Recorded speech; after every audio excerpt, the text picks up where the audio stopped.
Hi there, I'm Mary Strong, here with Susan McDermott, and today we're going to discuss some room settings and primarily the principles and elements of design that we used in these settings. So here is an older home that you would see quite often in the 50s in the Houston area, where you have, coming off the entry, a living room and a dining combination. And what I chose to do here was to keep the upholstery light and light-colored walls where the furniture is receding into the architecture, and what's popping are the accessories. You did a good job. You think so, Susan? Notice that color on the coffee table. Wow. And your eye is carried around the room with the art and right back into the dining room. Would you agree? Yeah, I like the way the art is sort of all on one level. It looks like the dining room now is a part of the living room area. And what's nice here is back in the 50s, they built homes that actually had walls. Yes. So you could hang wall art. But when you move back into the next example. Okay, now here we've got a open space, and also accessories have to work twice as hard in monochromatic color schemes. The rug defines the space. It also has contrast. We've done contrast with the little white base on the dark nesting table. Then that's one of the primary accessories as you walk into the room. The next one is the medallion. It stops your eye, the shape and the window and the light coming through. I feel to bring more contrast, because we can't bring color in a monochromatic color scheme, the throw pillows give light and dark. You have to think in light, dark, and medium tones when you do monochromatic color schemes. Now, there's a transitional point, and that's behind the sofa. That's sort of like the wall, and that's where we have the sculpture that sort of can be part of the breakfast room or part of the living room.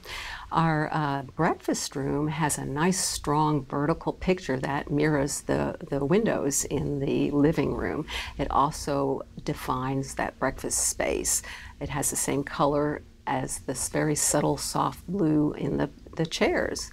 I think that this is really a good example of contemporary open space. Oh yeah, and what I love what you did here, Susan, and a common mistake that I see quite often, the rug size is not large enough. Here you have, the rug is large enough, it's anchoring all the pieces and creating a cohesive group here, so well done. Thank you. The border is light, and that gives some contrast to that dark wood floor. We have a lot of dark wood floors, everybody loves wood floors. This is the rage lately, so you have to watch your rug to make sure that it does show up on the floors. And for our next example, let's see. Oh boy, here we go. Talk about drama, huh? It's one of my favorite slides of yours. Thank you. Well, here looking, unifying the room with the large-scale art and then the two different fabrics used on the chairs. You can see the lines, the vertical lines on the back of the chairs tie in with the leaf wall art on the walls. And here I chose to use a rectangular rug following the shape of the room, but yet using a radial arrangement here for seating. Well, what I really like about this is a contemporary version of Art Deco. Yes, it is. The concept Art Deco was they exaggerated accessories. So in that time, in the 1930s, you see big vases when there were, small tabletop accessories now are floor examples. So when those leaves came into Star and Mary put them on each side of that, display cabinet. I just thought that was a marvelous example. Well, thank you. Yeah, and speaking of Art Deco, the jumping off point for this room was that piece of cabinetry in the back. My client had that, and it really does have those Art Deco details. Wow. So, yeah, it all came together. Perfect. Thank you. What's our next? Oh boy, you have to call this a hunter's man cave, theme decorating to the max. Okay, this is also radial design. We start with the nucleus of the coffee table with the related giraffes to the theme, and then it radiates out with the round rug, just circle after circle, and the rug anchors the chairs. Now, for leather chairs, we've softened those chairs by putting some kidney pillows with fabric texture. And they're different. They're not necessarily having to be the same. They can be light or dark, The light contrast against the dark walls, which we did on purpose. We wanted it to look like the wilderness, so we painted the walls green. And here you used a round rug, I noticed, where the previous slide I used a rectangular rug. But still example of radial design. It radiates from the center. In our next slide, we have a picture of where we use accessories eclectically. It's okay to have a contemporary art with a traditional rug.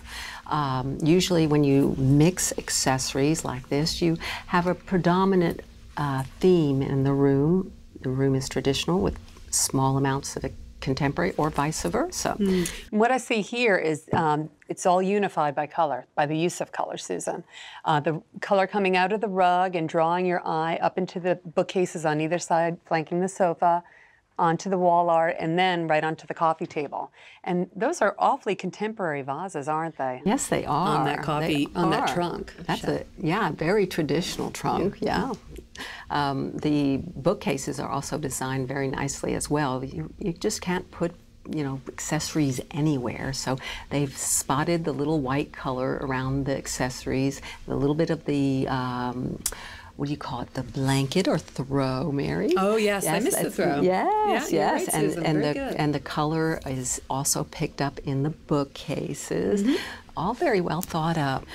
We start with I call it, I guess, a triangle where you have the two chairs that lead bang right into that mirror. That is a strong mirror. It's a beautiful mirror. The frame in itself is just very ornate.